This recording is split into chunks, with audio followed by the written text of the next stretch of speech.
어떤 사람이 돈 꽤나 많이 보이는 한 기부인을 납치를 했습니다. 그리고는 협박을 해서 그 집에다가 전화를 했습니다. 당신 어머니 맞냐고, 그리고 확인을 하고 우리 어머니 아니라고, 우리 시어머니라고. 전화를 받은 분이 며느리였던가 봅니다. 아무튼 그 집에 전화를 했던 인질범이 지금 당장 1,000만 원을 갖고 오지 아니하면은 당신 어머니는 죽을 거라고. 그러니까 그쪽에서 며느리가 알아서 하세요. 그래? 알아서 하라고? 그러니까 인질범이 순간적으로 머리가 돌아서 그럼 지금 당장 나 어머니 보내겠다고 집으로. 그러니까 그 며느리가 어딥니까? 거기가 돈 보내드릴게요. 진짜인지 모르겠지만 가끔씩은 며느리들이, 물론 심술나 많은 시어머니들이 이야기하겠지만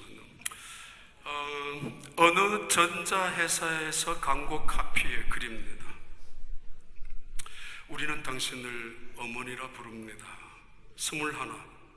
당신은 고개를 2개 넘어 얼굴도 본 적이 없는 김씨 댁 큰아들에게 시집을 왔습니다. 26. 시집 온 지 5년 만에 자식을 낳았습니다. 당신은 그제서야 시댁 어른들한테 며느리 대접을 받았습니다. 32. 자식이 밤늦게 급체를 앓았습니다. 당신은 자식을 업고 읍내병원까지 밤길 20리를 달려갔습니다. 40. 그해 겨울은 유난히 추웠습니다. 당신은 자식이 학교에서 돌아올 무렵인 자식의 외투를 입고 동구 밖으로 나갔습니다. 그리고 자식에게 당신의 체온으로 덮여진 외투를 입혀주었습니다. 52. 자식이 결혼할 여자라고 집으로 데려왔습니다. 당신은 분칠한 얼굴이 싫었지만 자식이 좋다니까 당신도 좋다고 하였습니다. 60. 한갑이라고 자식이 모처럼 돈을 보내왔습니다. 그러나 당신은 그 돈으로 자식의 보약을 지어 보냈습니다. 65. 자식 내외가 바쁘다고 명절에 고향에 못 내려온다고 했습니다. 당신은 동네 사람들에게 아들이 바빠서 아침 일찍 올라갔다며 당신은 평생 처음으로 거짓말을 했습니다. 오직 하나 당신 자식이 잘 되기만 바라오며 살아온 한평생이지만 이제는 주름진 얼굴로 남으신 당신, 우리는 당신을 어머니라 부릅니다. 전자회사의 광고 카피입니다. 셰익스피어 이야기입니다.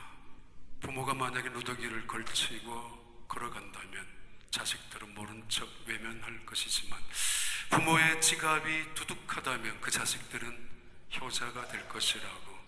그 옛날 200년 300년 전에도, 아니 그 동양이든 서양이든 효자가 되는 것이 그리 쉬운 것은 아닌 것 같습니다. 오늘 1년에 한 번씩 하는 어버이 주일입니다. 그냥 또 한 번의 형식적인 시간이지만은, 절기에 또 한 번의 습관적으로 이 본문이지만은, 그러나 지난주에 이어서 그래도 이 절기마저 없다면 언제 생각 한번 할 수 있을까라는 마음으로 지난주에 이어서 계속 가정의 달, 오늘 효도에 대한 주제로 말씀을 드리려고 합니다. 인천에 계시는 어느 목사님, 대한민국에서 효도 대학을 만들고 효도 대학원을 만들어서 대한민국의 효도라는 것을 홍보하고 그리고 교육을 시켜나가는 그 목사님의 책 속에 나오는 글 내용입니다. 삼풍백화점이 무너졌을 때 어떤 사람은 3일 만에, 5일, 7일 만에 구조된 젊은이들이 있었는데 이 3명의 공통점이 있었다고. 그 3명의 공통점은 효자였고 효녀였다고. 학교 다닐 때 친구들에게도 성실한 아이들이었고, 그리고 회사에서도 인정받는 아들 그리고 딸이라고. 저는 잘 모르겠습니다. 그 근거가 어디서 나왔는지, 그분들 만난 적은 없지만, 그러나 성경에서도 그 이야기를 하고 있습니다. 고생 속에서, 고난 속에서 견뎌낸 한 사람. 그러면서 그는 그 고난 속에서 적어도 13년 이상이나 되는 고통 속에서, 어느 때는 노예로, 어느 쪽엔 종으로, 언젠가는 죄수로까지 떨어졌지만은 결국 포기하지 아니하고 원망조차 하지 아니하고 그는 그 고난을 이겨내서 오히려 절망 속에서 소망을 갖고 있었고 마침내 성공한 자리에까지 올라선 사람이 있었습니다. 그 사람이 요셉입니다. 꿈에 대한 이야기, 그리고 하나님의 하나님의 섭리에 대한 말씀을 들을 때마다 요셉을 이야기했지만은 저는 지난 한 주간 계속해서 요셉을 창세기 전체를 통해서 묵상하면서 요셉이 정말 효자였다는 사실을 처음 발견하고 또 그러면서 계속 묵상했었던 본문입니다. 먼저 첫 번째, 요셉은 아버지를 묵상하며 아버지를 생각하고, 그리고 그 생각은 늘 감사한 마음으로 생각했었고, 감사한 마음 이상에 그는 순종하는 사람으로 살았던 사람이 요셉이었습니다. 17살 때 그는 형들의 미움을 받아서 노예로 팔려갔습니다.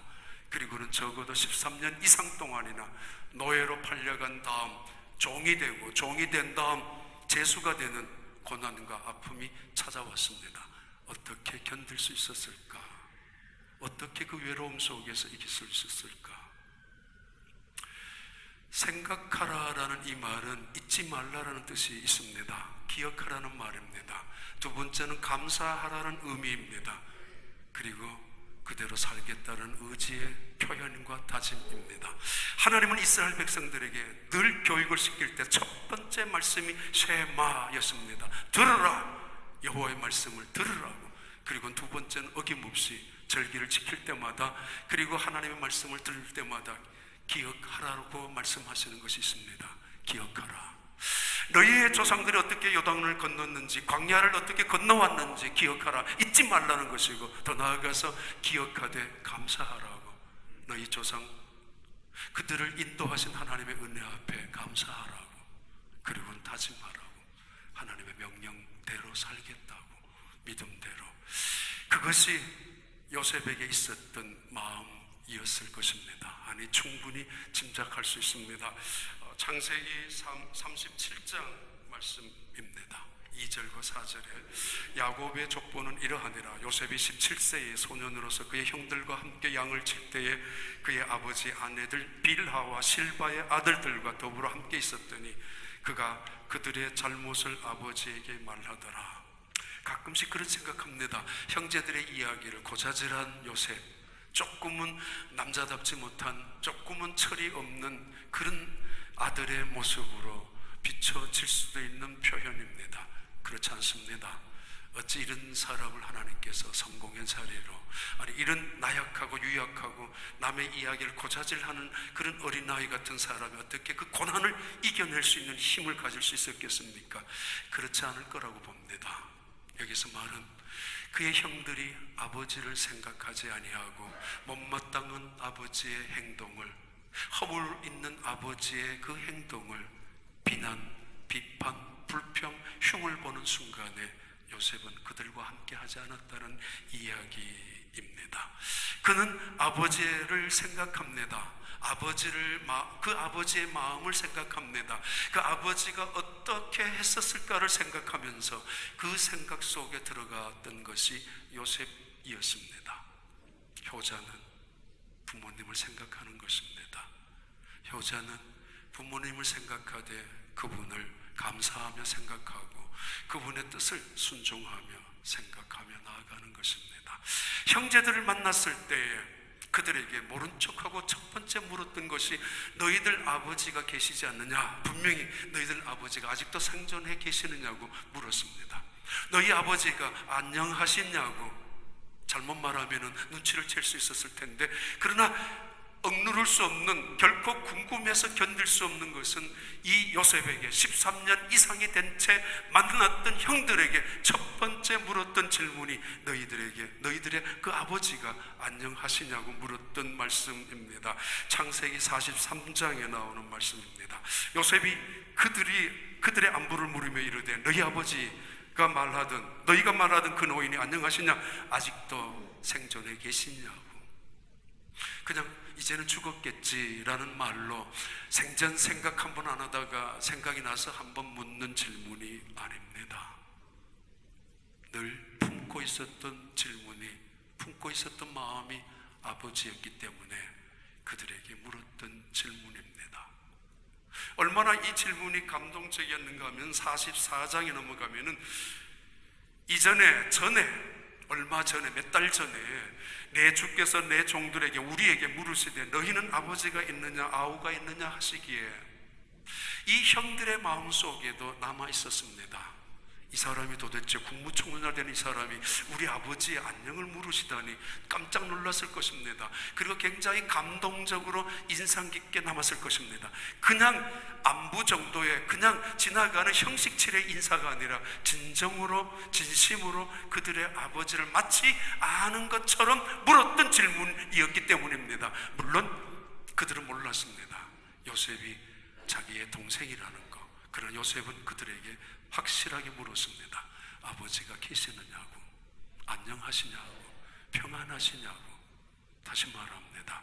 생각하는 거, 그것은 그에게 위로가 되었고, 생각하는 거, 그것은 그에게 힘이 되었고, 아버지를 생각하는 거, 그것은 그에게 이 세상을 이겨나가는 지혜가 되었습니다. 왜 그 절망 속에서, 캄캄함 속에서 물 한 모금 얻을 수 없는 3일 동안 그 아파트, 백화점 무너진 죽음의 자리에서 견딜 수가 있었을까? 그 목사님은 그들이 효자였다고, 아버지를 생각하니, 아버지를 또는 어머니를 생각하니 그냥 이대로 죽을 수 없다라고 긍정적인 생각을 또는 힘을 가졌었다라는 이야기였습니다. 요셉, 그는 아버지에게 효자였습니다. 끊임없이 아버지를 생각하되 원망하고 생각하는 것이 아니라 그를 감사하며 생각하는 사람이 요셉이었습니다. 낮은 울타리라는 책자가 있습니다. 그 책자 속에 나오는 글을 스크랩했던 것을 말씀드리겠습니다. 어느 날 비가 내리는 가을날 어머니가 시집간 딸아이가 기억이 나서, 생각이 나서, 그리고 마침 부침개를 좋아하는 딸이기 때문에 전화를 걸었습니다. 비 오는 날 집에 딸에게 전화를 했습니다. 전화를 받자마자 그쪽에서는 울음 섞인 목소리가 뒤범벅이 된 채 하소연처럼 들려왔습니다. 지금 아이가 열이 펄펄 끓고 있다고, 그래서 우유를 저절 먹지 못하고 있는데 큰일 났다고, 어쩔 줄 몰라 하면서, 그리고 화장실에 가니까 화장실 물이 내려가질 않고 있다고. 그런데 방금 남편이 회사에서 전화 왔는데 지금 몇 시간 후에면은 아빠가 친구들과 함께 집에 올 거라고, 저녁 식사 준비해 놓으라고. 어디서부터 일을 해야 될지, 무엇부터 해야 될지 정신이 없어서 그냥 털썩 주저앉아서 울고 있는 순간에 바로 어머니의 전화가 온 것입니다. 막 울고 있는, 그 범벅이 된 채 울고 있는 그 딸에게 어머니가, 그럼 너야 김서방은 몇 시에 들어온대? 라는 말에 침묵이 잠깐 흘렀습니다. 그리고 이렇게 말했습니다. 제 남편은 김서방이 아니고 이서방입니다. 아, 그래요? 그러면 전화번호가 몇 번이냐고 보니까 잘못된 전화번호를 돌려서 지금 한 5분 이상이나 이 어머니와 딸은 대화를 하고 이 딸이 어머니에게 하소연처럼 눈물로 이야기한 것입니다. 미안하다고. 어머니가 방금 전화를 통해서 그 딸아이를 걱정해서 전화했을 때, 걱정하지 마, 내가 일하는 사람 데리고 갈 테니까, 거기에 화장실 고쳐줄 테니까 걱정하지 말라고. 그리고 그 어린아이, 지금 열이 펄펄 끓어오른 아이 병원에 가서, 아니면 약국에 가서 내가 조금 처방약을 받아갈 테니까 걱정하지 말라니까. 그리고 네가 좋아하는 부침개를 부치고 갈 테니까 걱정하지 말고 그냥 괜찮아 걱정하지 마. 그리고 내가 너희 집에 가는 길에 시장을 들려서 네 남편 올 때 반찬을 준비할 거니까 걱정하지 말라고. 그랬던 어머니가 남의 집에 전화를 한 것이 알게 되고, 그러면서 이야기가 이상하게 되었습니다. 그 집에 전화를 하고 있는 아주머니가 그 어머니, 잘못 전화를 건 어머니에게 이렇게 이야기했습니다. 그럼 우리 집에 안 오시려고요. 불과 몇 달 전에 돌아가셨던 어머니가 생각이 너무 많이 나서, 어머니가 계셨더라면 당장 뛰어오실 텐데, 어머니가 계셨으면 당장 힘이 되어주실 텐데, 어머니가 계셨으면 그런 생각으로 그냥 털썩 주저앉아서 부엌 한가운데 눈물을 흘리고 있던 있던 순간에 전화기는 손에 잡고 있었죠. 남편에게 전화 온 다음에 손을 잡고 있다가 전화를 받자마자 따라라고 하는 그 어머니가 진짜 어머니처럼 느껴져서 하염없이 울면서 어머니에게 이야기한 대화 내용이었습니다. 아주머니 우리 집에 안 오시려고요. 그 말을 듣자 이 어머니가 아니 그래요? 제가 갈게요. 주소가 어떻게 됩니까? 걱정하지 마세요. 제가 꼭 가겠습니다. 전화를 끊은 이 어머니는 회사에 자기 남편에게 전화했습니다. 오늘 저녁에 조금 늦을 거라고. 그러면서 뛰쳐나갔습니다. 방금 전화를 받았던 그 딸이 아닌 그 집에 도와주기 위하여. 어머니는 그런 존재이기도 하고 또 그런 마음을 갖는 어머니이기도 합니다.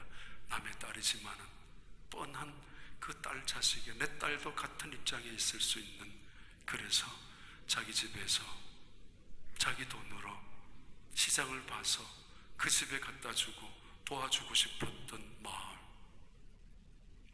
효도란 생각에서부터 시작합니다. 그리고 그 생각은 감사입니다. 감사란 위로와 힘과 지혜가 되는 감사이고, 그리고 그 생각이란 잊지 아니하는 것이고, 동시에 내가 앞으로도 그렇게 살겠다라는 다짐입니다.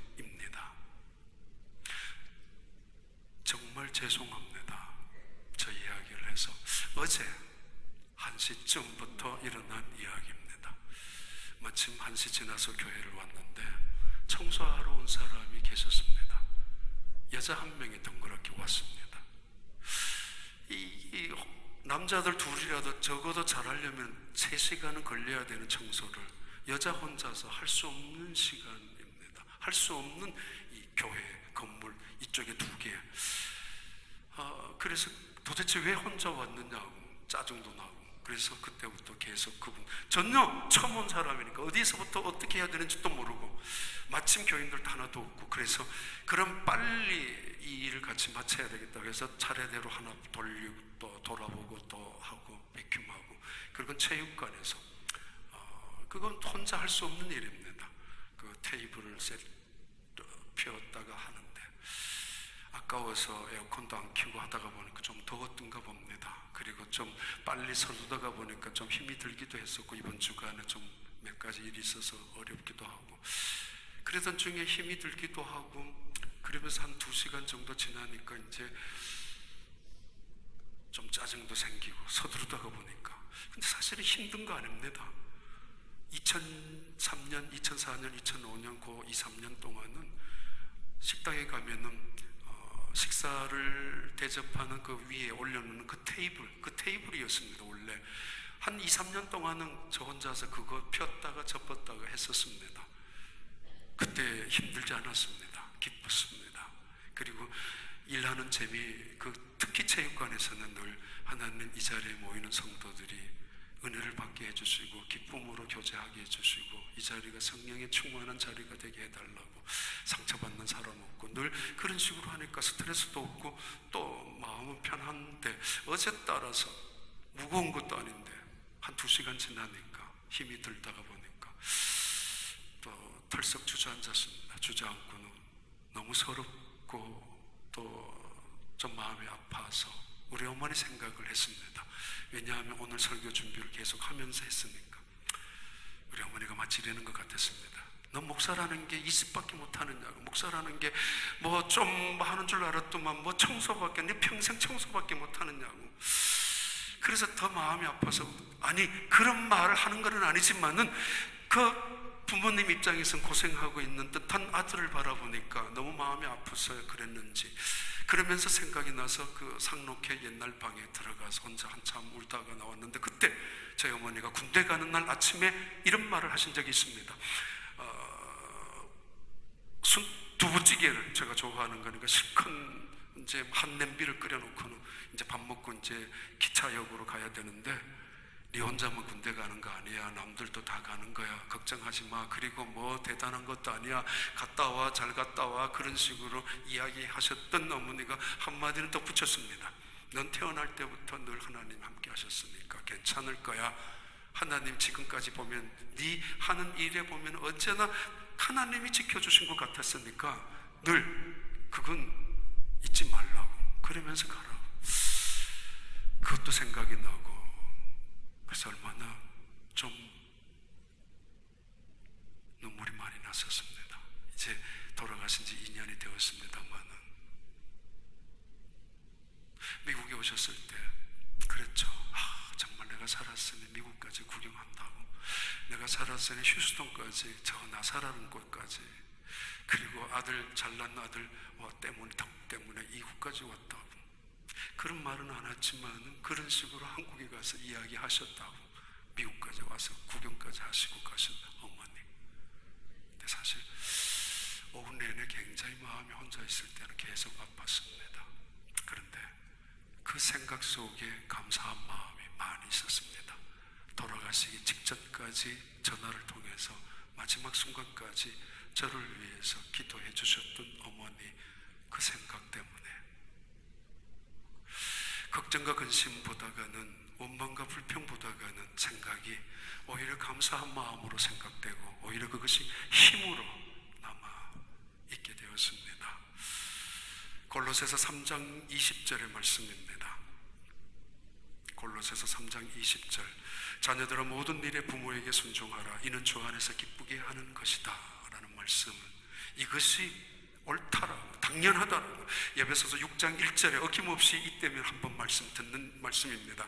자녀들아 주 안에서 너희 부모에게 순종하라. 이것이 옳으니라. 히포쿠오라는 이야기인데, 밑에서 아래에서 듣는다는 것을 말합니다. 생각하다, 감사하다, 감사하다, 순종하다, 하나의 단어에서 나온다는 거 아시죠? 밑에서 듣는 거, 아래에서 듣는 거, 자녀된 도리에서 부모님의 말씀을 듣는 거, 그것을 순종이라고 합니다. 요셉은 그런 사람이었습니다. 그러기에 요셉의 아버지가 돌아가실 때 형들은 불안해했습니다. 아버지가 계셨을 때 아버지의 명령을 순종할 수밖에 없었으니까 형들을 살려줬는데, 아버지가 돌아가시면은 이제는 우리도 죽었다라고 했던 그들을 향하여 요셉이 한마디 합니다. 아닙니다. 내가 아버지를 생각합니다. 그리고 아닙니다. 어찌 내가 하나님을 대신하여 당신들에게 이런 일을 할 수가 있겠습니까? 라고 했던 것이 요셉의 마음이었습니다. 두 번째, 요셉은 이런 태도를 가지고 효도한 사람입니다. 요셉은 부모님을 섬기며 복양하였습니다. 그것은 물질과 마음을 다하는 것입니다. 창세기 45장에 요셉은 결국은 자기 아버지를 최초의 이민자로 초청합니다. 당신들은 속히 아버지께로 올라가서 아뢰기를, 아버지의 아들 요셉의 말에 하나님이 나를 애굽 전국의 주로 세우셨으니 지체 말고 내려오게 하십시오. 아버지의 아들들과 아버지의 손자들과 아버지의 양가. 지금 결국 형들에게 나는 당신의 동생 요셉입니다 라고 이야기하고만, 이 요셉은 그 이야기를 하자마자 첫 번째 한 것이 아버지를 초청하는 것입니다. 요셉은 적어도 이집트의 국무총리의 자리에 앉아있다면, 그것도 이방인 사람으로, 그때 왕족들이 가끔씩은 이집트의 그 파라오 다이내스티는 이방인 민족들이 들어가서 진을 칠 때가 꽤 많이 있어서 이방인들에게 가끔은 우호적이었습니다. 그러나 그럼에도 불구하고 분명히 이방인, 그것도 목축업을 하는 유대인들에게는, 이방인들에게는, 아니 그 이집트의 사람들에게는, 유대인들은 그 목축업을 하는 사람들은 업신여김의 대상자들이었습니다. 그런데 자기 아버지를 모셔오라고, 돈 줘서 집을 짓게 하면 할 수 있습니다. 여기에서 건축가들 보내서, 돈을 보내서, 자재를 보내가지고 굉장한 궁궐 같은 아버지 집을 보내서 여생을 보내라고 할 수도 있습니다만은, 아버지를 초청합니다. 공양이라는 것은 내 기분대로 하는 것이 아닙니다. 내 생각대로 하는 것이 아닙니다. 누군가에게 보이기 위하여 효도잔치하고, 누군가에게 쇼하기 위하여 효도 관광을 보내드리고 효도잔치하는 게 아닙니다. 그 마음속에 들어가는 것이고, 그 자리에 내려가는 것이고, 그 생각을 내 생각으로 받아들이는 것을 복양이라고 합니다. 입으로만 하는 것이 아니라, 단순히 생각으로만 하는 것이 아니라 마음과 그리고 물질과 더불어서 요셉은 아버지를 모셔왔습니다. 그것을 성경에서 복양이라고 합니다. 겨울이면 춥지 않을까 방 안에 손이라도 만져보고, 여름에는 덥지 않을까 창문을 한번 열어보시고, 주머니에 돈은 두둑히 있는지 한 번 더 확인해 보시고, 그걸 복량이라고 합니다. 나이가 드신 어른들이 가장 듣기 싫은 말이 있습니다. 아니, 자식들에게 하고 싶은 말이 있습니다. 세 가지는 공통적입니다. 그리고 자녀들이 부모님에게 듣고 싶지 않는 말이 동일하게 세 가지입니다. 부모님이 하고 싶은 말, 내가 아파, 내 몸이 아프다. 나이가 들면 다 아픈 법이에요. 그거 뭐 당연하지, 나 시간 없어요, 어쩌다가 나 한번 병원이라도 가보고 싶다라고 이야기라도 하면은 며칠을 참다가 그러다가 더 많이 큰 병이 들면 안 되니까 그렇게 말했는데 시간 없다고 한마디로 거절당하면은 아버지는 그 다음부터 그 말을 할 수가 없습니다. 하고 싶지를 않습니다. 나 아파. 두 번째는 외롭다는 것입니다. 공통적으로 아버지, 어머니 다 그렇게 사는 것입니다. 지금 나이에 무슨 친구를, 지금 나이에 어디를 관광을, 어디를 놀러 다닐 수가 있습니까? 그냥 그렇게 살다가 그냥 지나가세요. 뭘 외롭다고, 아니 주책이라도 부리는 노망이라도 아니냐고 말합니다. 아닙니다. 요양원에서 혼자 계시는 분들 창문만 뚫어지게 쳐다보는 이유를 아십니까? 전화기 힘없는 그 눈 하나 올리는 거 힘없으면서 손 하나, 까딱 손가락 하나 움직이는 것도 힘이 없는데 링겔 꽂아놓고 있는 몸에, 그런데도 손 안에 핸드폰을 잡고 계시는 아버지, 어머니의 마음을 아십니까? 너무 외로워서, 아니 자식 보고 싶어서, 자식 음성 듣고 싶어서. 돈이 없다고, 지 자식 아프면은, 지 자식 뭐 필요하면은 당장이라도 뛰어갈 자식들이 아버지가 돈이 필요하다면, 아니 돈이 무슨 필요가 있습니까? 어디에 쓰려고요? 다 내가 사다 드릴게요. 내가 알아서 할 테니까 돈 그리지 마세요. 아니 그렇다고 당신이 언제 내한테 돈 준 적이 있고, 아니 어머니께서 우리 결혼할 때 뭘 도와준 적이 있고, 아버지가 내가 공부할 때 어떻게 힘이 되어준 적이 몇 번이나 있었느냐고 송곳처럼 찔러대는 말 한마디, 아니 때로는 칼처럼 도려내는 그런 말들 때문에 아버지, 부모님들은, 어머니는 더더구나 말할 수 없습니다. 돈 좀 필요하다고. 어디 그 돈을 쓰겠습니까? 친구들에게 자식 체면을 위해서 오히려 쓰려고 싶었고, 아니 때로는 손주들에게 그 사랑을 위해서. 그런데 내 입에 들어가기 위해서 돈 달라고 한 적이 있었습니까? 그러면서도 늘 마음속에 있죠. 미안하다고. 저놈의 자식 잘해줬으면 더 공부도 잘했을 텐데, 저 자식 정말 좋은 거 입혀주고 좋은 거 먹여줄 텐데 제대로 못 먹여서, 그런데 고맙다고. 그런데도 나를 이렇게 섬기는 거 보면 부모님의 마음은 그렇습니다. 미안하다, 아니면 고맙다고. 요셉이 부모님을 섬기는 거 봐요. 창세기 47장 46장 3절 4절입니다. 창세기 46장 3절과 4절. 하나님이 이르시되 나는 하나님이라 내 아버지 하나님이니 애굽으로 내려가기를 두려워하지 말라. 내가 거기서 너로 큰 민족을 이루게 하리라. 이제 야곱에게 올라가라고 하죠. 46장 4절. 내가 너와 함께 애굽으로 내려가겠고 반드시 너를 인도하여 다시 올라올 것이며 요셉이 그의 손으로 내 눈을 감기리라 하셨더라. 요셉이 얼마만큼 효자인지 하나님도 알고 계시고, 야곱이 그 요셉을 얼마나 사랑하는지 하나님도 그 마음을 아시고, 아니 무엇보다 요셉이 그 아버지 야곱을 그 손으로 눈을 감기고 싶어 했던 것을 하나님이 허락하시고 있는 표현입니다. 그래서 애굽으로 내려가라고. 47장 11절에 12절 말씀입니다. 요셉이 바로의 명령대로 그의 아버지와 그의 형제들에게 거주할 것을 주되 애굽의 좋은 땅 라암셋을 주어 그들에게 소유로 삼게 하고, 요셉은 왕이 타는 수레를 보내서 아버지를 모시게 하고, 그리고는 라암셋이라는 가장 비옥한 땅을 아버지와 형제들에게 남겨 주었습니다. 가장 좋은 곳으로. 돈 몇 번 던져주고 효도했다고, 사진 몇 장 찍고 나 효자라고. 그것이 아니라 마음으로 진정으로 섬기는 것을 말합니다. 4년 전에 LA 갔을 때 식당에, 4년 전만이 아니겠지만 4년 전에 식당에서 미주중앙일보를 봤습니다. 그리고는 호텔에서 그 뉴스 스크랩했는 것 중에 하나 이야기입니다. 한국에 있었던 어떤 어머니가 아들의 초청을 받아서 왔는데 아마 거기에서 충분한 뉴스는 설명은 안 돼 있지만 한국에 계셨을 때 어머니의 재산을 다 갖고 오셨던 것 같습니다. 아들에게 주고 이제 아들과 함께 살기 위해서. 그런데 이 아들 레위가 이 어머니를 라스베가스에 패키지 관광을 보내주셨습니다. 관광을 4박 5일 다녀오신 후에 갈 곳이 없었습니다. 그 아들 가족이 집을 옮겼기 때문입니다.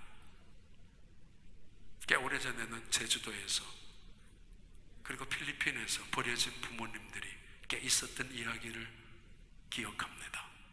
그런데 미국에서도 가끔씩 일어나는 것입니다. 남들이 그렇게 사기를 친다 할지라도, 누군가가 그렇게 강도를 한다 할지라도 부모님의 심정은 얼마나 가슴이 아플 텐데, 내 손으로 내가 키운 그 자식에 의해서 버림을 당하는 부모님, 그 충격 때문에 할 말을 잃어버렸는지는 알 수 없지만은 그 동네 갔다 온 그 지역의 사람들에 의해서 아들의 이름이 뭡니까? 그래도 한 2, 3년은 사셨으니까 그 동네는 어디 계셨습니까? 물어도 대답을 하지 않았던 어머니, 너무 충격인지 모르겠지만은 어쩌면 치매 증세가 있었을는지 모르겠지만은 아들을 생각했던 어머니의 마음은, 비행기를 타고 한국으로 돌아가셨습니다만은 비행기를 타고 돌아가셨을 때 마음이 얼마나 찢어졌을 것입니까? 내가 자식 잘못 가르쳤다고, 내가 자식 잘못 키웠었다고,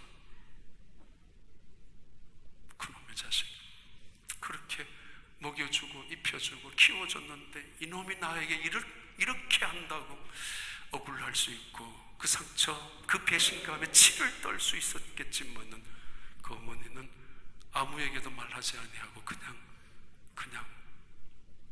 먼 산만 묵묵히 보시면서 비행기를 타고 가셨다고 합니다. 잠언 23장 22절에 나오는 말씀입니다. 너를 낳은 아비에게 청종하고 내 늙은 어미를 경히 여기지 말지니라. 24절과 25절, 의인의 아비는 크게 즐거울 것이요 지혜로운 자식을 낳은 자는 그로 말미암아 즐거울 것이니라. 25절, 내 부모를 즐겁게 하며 너를 낳은 어미를 기쁘게 하라. 25절의 말씀입니다. 서울의 어느 대학교에서 사랑의 엽서를 공모했었습니다. 그래서 그 사랑의 엽서 공모에서 대상을 수상했었던 그 글입니다. 이런 글입니다.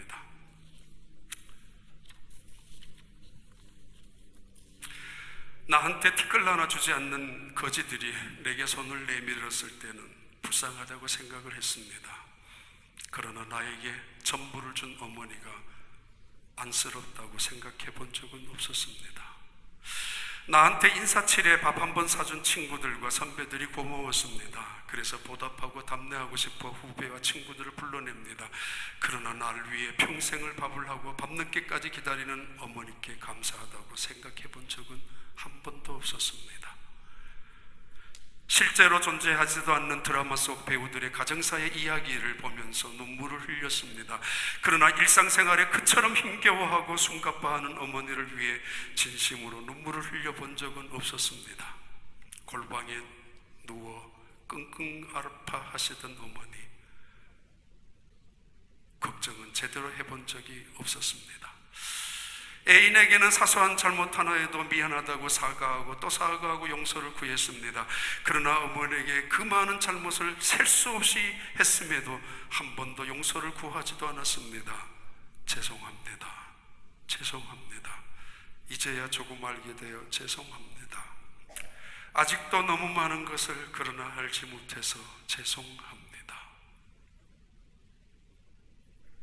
요셉, 그가 그 노예로 살면서도 견딜 수 있었던 것, 죄수로 감옥간에 있었으면서도 견딜 수 있었던 것, 하나님의 은혜였지만은 그러나 아버지를 생각하는 마음, 그것이 많이 있었던 건 사실이었습니다.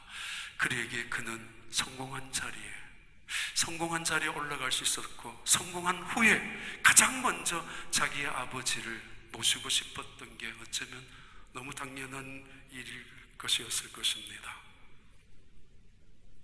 그리고 요셉은 자기 아버지를 바로 왕 앞에 이끌어갑니다. 그것이 세 번째 마지막 말씀인데, 요셉은 그의 아버지를, 부모님을 왕 앞에 높이고 계십니다. 창세기 47장 7절부터 10절의 말씀입니다. 창세기 47장 10절 7절. 요셉이 자기 아버지 야곱을 인도하여 바로 앞에 서게 하니 야곱이 바로에게 축복하며, 8절에 바로가 야곱에게 묻되 내 나이가 얼마냐 됐습니다. 다시 말합니다.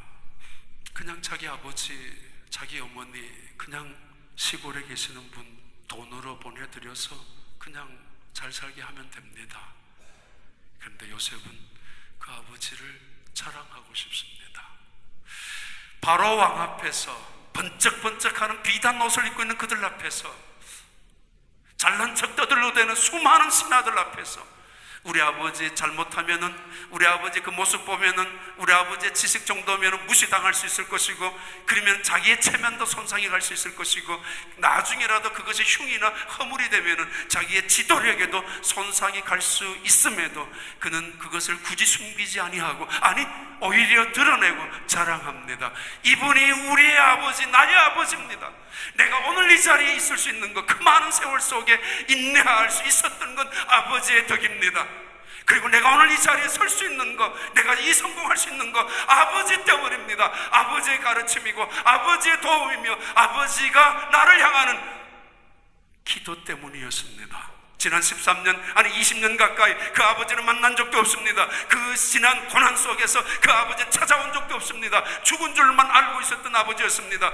도와준 적도, 돈을 받은 적도 한 번도 없었지만은 이 요셉은 이 아버지가 나를 있게 해주신 아버지입니다. 이 어머니가 나를 있게 해주신 나의 어머니입니다.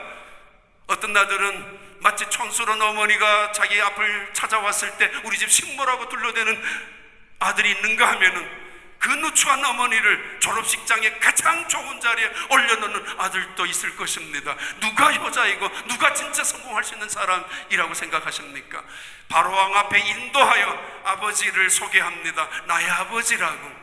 내가 그 아버지의 자녀된 것을 자랑하고 이분이 나의 아버지임을 부끄러워하지 아니하는 그 요셉의 마음입니다. 자랑스럽습니다. 우리 아버지라는 사실을 말입니다. 냄새 풀풀 풍기는 목동입니다. 이 애굽의 사람들과 비교해서는 배우지 못한 촌노인입니다. 그렇다면 숨겨두어야 합니다. 그런데도 그러지 않았습니다.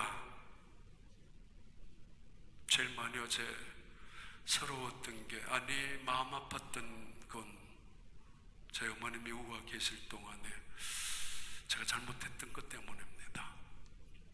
우리 어머니 이 못난 자식 교회에 목사로 시켜 넣었으니까 얼마나 미안하지 않습니까? 어디 가도 미안해하고 어디 가도 목사 어머니로서 이건 뭐 불안하고 이건 뭐 그러실 텐데, 저마저 식당에 가면은 뭘 그렇게 드세요? 나올 때 아니 왜 그런 말을 왜 하세요? 아니 옷은 이게 왜 이렇게 입으셨어요? 좀 내 체면 때문에. 어머니 입장, 오히려 어머니는 이 못난 자식을 맞아준 이 교회에 미안해서 자기가 혹시라도 누추하게, 자기가 혹시라도 실수할까봐 그러던 차에 오히려 내가, 아니 그런 말을 왜 하냐고, 그런 옷을 왜 입느냐고, 아니 왜 그런 식으로 식사를 하시냐고. 얼마나 서러운지 몰라요. 교회가 뭔데.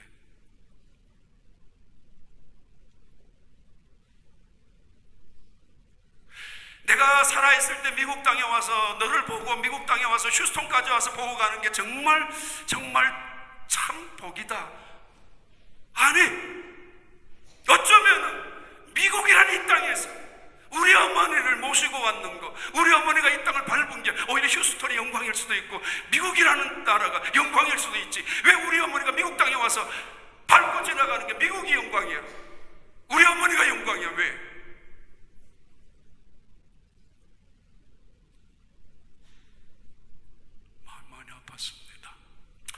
에베소서 6장 2절 3절의 말씀은 이렇게 우리에게 말합니다. 자녀들아 내 부모를 주 안에서 공경하라. 이것은 약속 있는 첫 계명이니 공경하라 카바드입니다. 무겁게 여기라, 존경하라라는 의미입니다. 그리고 영광을 드려라라는 말씀입니다. 이 요셉은 그 아버지에게 영광을 드립니다. 오늘의 이 자리가 아버지 탓입니다. 아버지 덕입니다. 아버지는 그냥 가만히 계세요, 숨어 계세요, 아니 모른 척 하세요가 아니라 이 멸류관 안에 있는 것은 내 아버지 덕입니다라고 그 영광을 아버지에게 돌려드립니다. 동시에 그는 아버지 임종 직전에 자기의 두 아들을 데리고 가서 축복을 받습니다. 아버지 기도해달라고, 아버지 내 아들을 위하여 기도해달라고, 아버지의 권위를 인정하고 아버지의 기도를 인정하고 아버지의 축복이 내 자식에게까지 이어지기를 원하는 요셉의 마음 아닙니까? 창세기는 그렇게 야곱의 축복으로 끝나고 있습니다. 그리고 야곱은 눈을 감습니다. 눈을 감았던 야곱은 40일 동안이나 왕의 대우에 버금가는 시신 방부처를 했습니다. 40일 동안이나 최고의 대접을. 그리고는 70일 동안이나 요셉은 그 시신 앞에서 애곡을 했고 애국 온 사람들과 더불어 애곡했습니다. 그런 후에 요셉은 자기 아버지의 시신을 둘러매고 애굽에서 먼 가나안 막벨라굴, 아브라함, 이삭이 묻어있는 그 막벨라굴에 애굽의 신하들과 더불어서 장례를 치르고 돌아올 때도 요단강에서 일주일 또 한 번 애곡하고 돌아왔습니다. 이래도 요셉이 효자가 아닙니까? 노아 아들 봐요. 3명 중에 아들 함이라는 아들이 왜 저주를 받았는 줄 아세요? 그건 불공평한 처사라고요. 아버지의 부끄러움, 수치, 허물을 보고 떠들었습니다. 아버지 보라고, 아버지답지 못하다고, 술을 얼마나 드셨는지 이렇게 추하게 보인다고 형제들에게 이야기했던 함은 저주받았습니다. 성경에서 말하는 대로. 그러나 야벳과 셈은 뒷걸음질로 아버지의 허물을 덮어주었습니다. 저절로 성공하고 저절로 부자가 되는 거 아닙니다. 내 아비를 공경하라, 내 낳은 아비를 공경하라. 그리하면 이것이 첫 계명이니, 약속 있는 첫 계명이니 너가 땅에서 잘되고 너가 땅에서 잘되고 장수하리라. 만약에 효자 밑에 효자 나고 불효자 밑에 불효자 나지만은 만약에 불효자가 오래 산다면, 만약에 불효자가 성공했다면 그것만큼 위험한 거, 그것만큼 저주도 없습니다. 내 부모를 공경하라. 이것이 약속 있는 첫 계명이니 너가 잘되고 내가 잘되기 위하여만은 아닙니다. 부모님의 권위를 인정하고 그 축복을 받으며 그 권위를 인정하되 나아가서는 그 죽음 앞에서도 최선을 다해서 그 죽은 시체에서 뺨을 얼굴에 대고 부회되었던 요셉, 그리고 40일, 70일, 일주일이나 눈물로 그 아버지의 죽음을 맞이하고 그리고 장례를 치르고 돌아왔던 요셉, 그에게 그의 아버지는 하나님과 같은 존재였습니다.